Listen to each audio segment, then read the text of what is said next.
I remember one PMS na nakita na nag-flicker na yung kotse, yung ilaw ng kotse.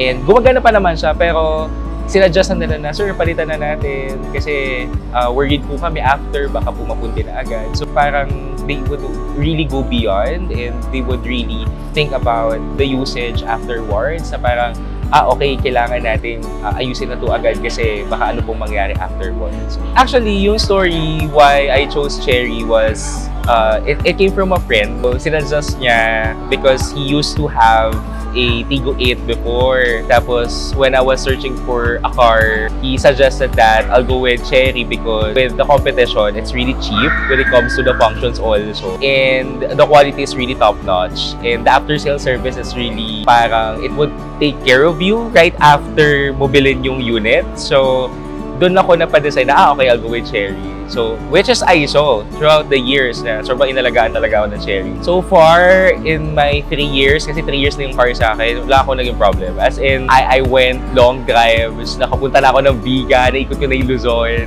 Pero wala ako naging problem. It's really a useful car for me and my family.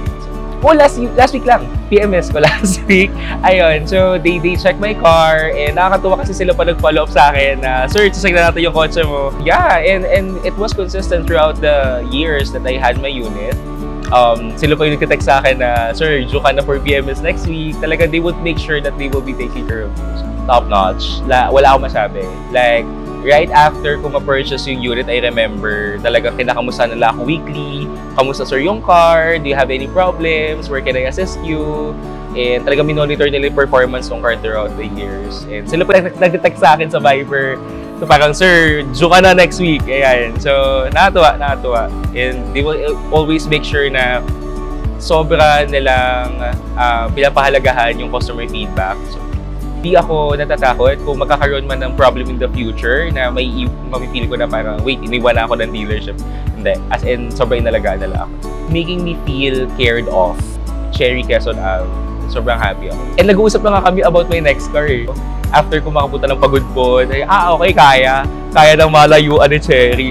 Ayan, so, yun, nakatuwa. And nagamit ko na rin siya to many family reunions, as in talaga yung family ko, punong-puno yung kotse, no? Sobrang, ang laking tulong nung Cherry, and never ako nagka-problem.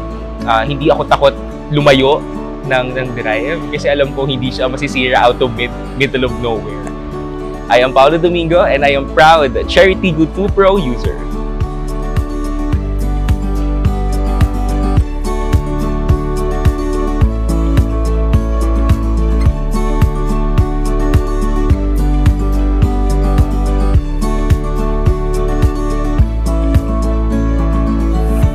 Alagang SJ Auto Group.